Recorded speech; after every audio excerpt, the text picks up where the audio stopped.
Chers amis, bienvenue sur ce parcours. Nous sommes donc dans la 5e étape actuellement. Merci pour votre fidélité pour cette 5e vidéo. Vous avez bien vu que c'est tout un chemin que nous avons à faire et chacune des étapes est importante, donc restez bien présents aussi aux autres étapes parce que le discernement est véritablement un tout. Et d'avoir appelé, nous avons vu que un des risques, c'est d'avoir des critères de discernement un peu amputés. Quand je vous en ai parlé, je vous ai parlé de ce qu'on appelle le spiritualisme, qui en fait, finalement, fait qu'on va se tourner vers Dieu en oubliant aussi qu'il y a d'autres critères pour poser un discernement. En Dieu, il n'y a pas de concurrence. Et Dieu lui-même, il est content quand on utilise notre intelligence, qui est une merveille par laquelle nous nous ouvrons à la lumière. Et donc justement, cette 5e étape va consister à faire appel à son intelligence. Et précisément, son intelligence, non pas théorique, mais pratique. Parfois, on a l'impression en effet que l'intelligence, c'est d'abord la capacité à réfléchir, à penser, etc. En grec, théoria, ça veut dire contempler. Donc, l'intelligence par laquelle je vais essayer de comprendre la réalité, celle qu'utilise le scientifique.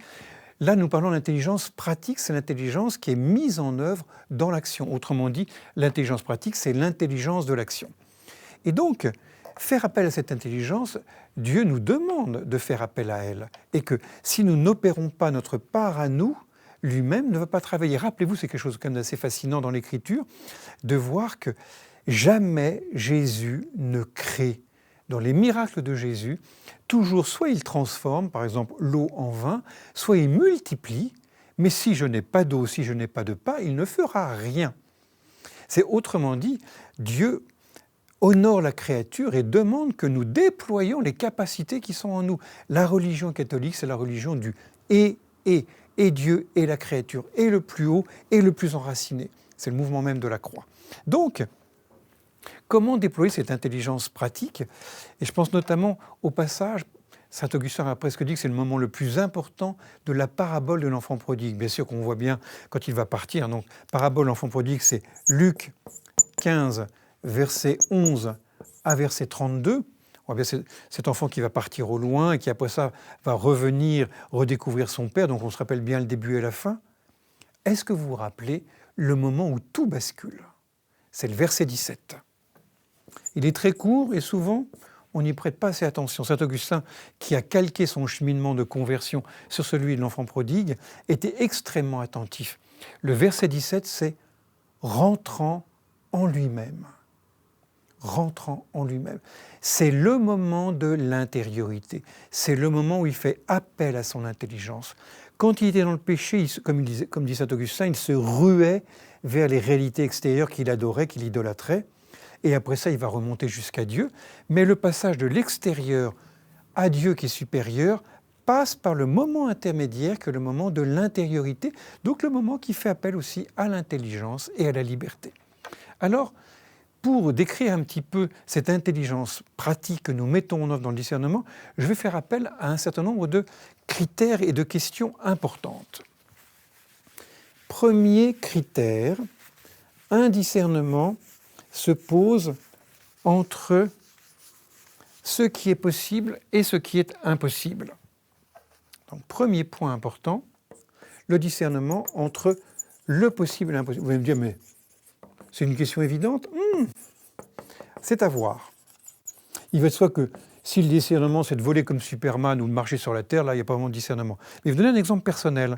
Moi, un jour, une supérieure d'une communauté religieuse est venue me voir en disant, mon père, voilà, notre aumônier est parti, et vous voyez une dizaine de religieuses qui ont donné leur vie au bon Dieu. On aurait besoin qu'un prêtre vienne tous les mois pour confesser ces religieuses. Est-ce que vous accepteriez ?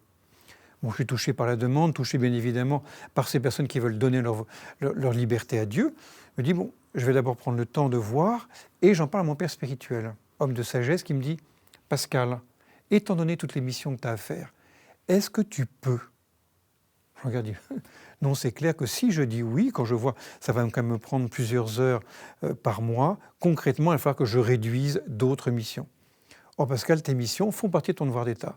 Et donc, tout simplement, je ne pouvais pas. Il n'y avait même pas à discerner, savoir si c'était bon ou si c'était moins bon.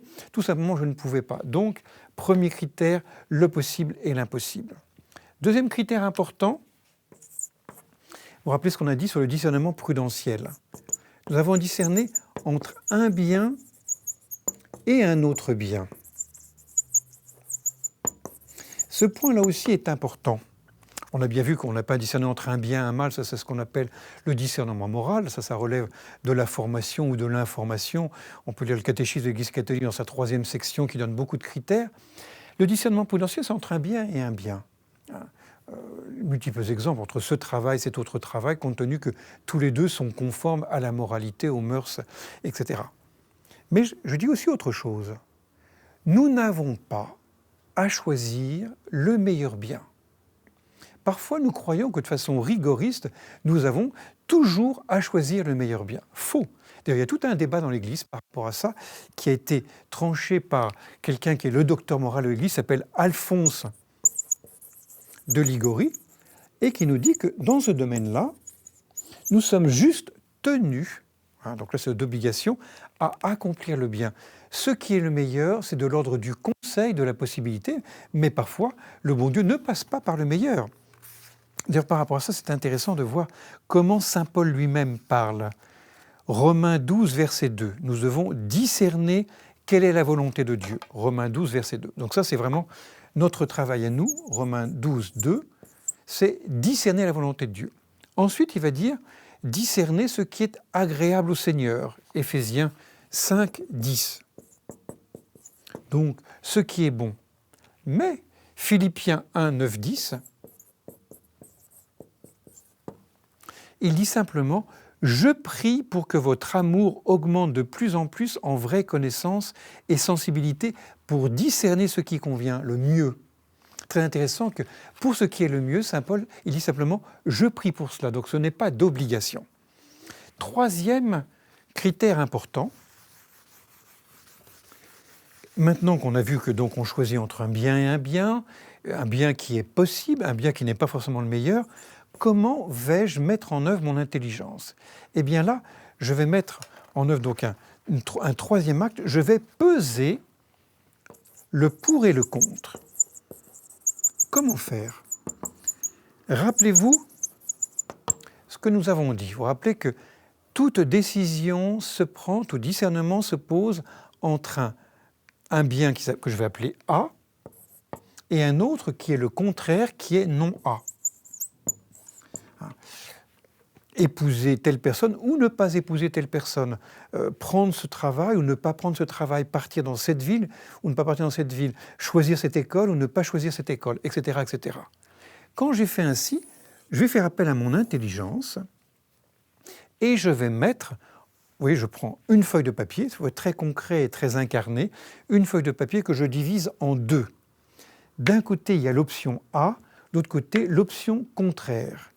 Et je vais aligner les différentes raisons. Donc ça suppose que je me pose, j'en reparlerai d'ailleurs, que je vise la finalité et que je vois toutes les raisons d'aller dans ce sens-là ou les raisons de ne pas y aller. Donc je prends le temps d'aligner et des fois quand je fais cela, il y en a tellement d'un côté que la décision sort d'elle-même du discernement qui est posé. Parce que là, il va y avoir par exemple 5 raisons, là il n'y en aura qu'une seule. Parfois, la décision est tellement complexe ou tellement importante que nous aurons besoin de pondérer les raisons, parce qu'il va se dire que toutes les raisons n'ont pas le même poids.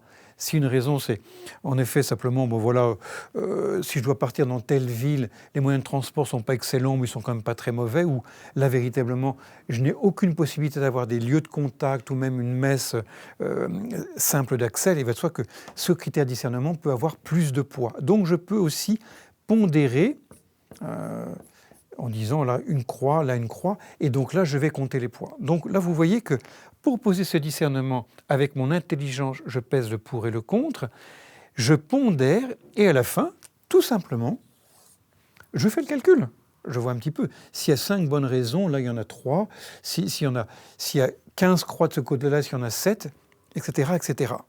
Ça peut paraître un peu étonnant, parce que vous dites, mais finalement c'est extrêmement opératoire, fonctionnel. Ben oui, c'est comme ça que fonctionne l'intelligence, de façon, ce que vous allez faire dans votre travail, vous allez l'appliquer pour un choix prudentiel, parce que c'est le mode d'opérer de l'intelligence pratique. Alors je vais en tirer une conséquence qui est vraiment importante pour nous. Et ça, c'est un quatrième point que je nomme et qui n'est pas forcément évident quand on a en effet un grand amour du bon Dieu, quand on a une grande confiance en lui. Ce quatrième point, c'est consentir à l'incertitude. Alors là, je suis en train de vous étonner. Nous savons bien que les choix, notamment quand ils sont difficiles, quand ils sont complexes, sont souvent des choix qui nous finalement ne sont pas totalement assurés. Et on pourrait avoir tendance à se dire « Ok, mon choix n'est pas assuré, ça c'est normal, le monde en effet est incertain, je vais demander au bon Dieu de, en quelque sorte, combler le manque et faire en sorte que mon choix soit absolument certain. » Faux, mes amis. Si on demandait ça, on demanderait à Dieu de nous retirer de ce monde. Le monde dans lequel il nous a mis est un monde complexe, contingent, c'est-à-dire non nécessaire. Et troisièmement, c'est un monde en effet qui, dans le futur, est un monde qui ouvre sur de l'imprévisible. Si on voulait un monde totalement certain, il faut que ce soit un monde qui soit régi par des lois physiques comme vous êtes absolument certain que demain le soleil se lèvera. Ça, c'est le monde des lois physiques. Mais le monde humain est un monde, je le répète, contingent, incertain et un monde complexe. Autrement dit, donc, Dieu qui nous met dans ce monde ne nous retire pas de ce monde et donc ne nous donnera pas la certitude. Ce qu'il nous donne, c'est la certitude qu'il est là, dans ce monde incertain. Alors ça, notez bien, ça c'est tellement important. Pour ne pas faire de Dieu une espèce d'assurance tout risque qui finalement me retirerait de ce monde, ce qui est le fantasme gnostique.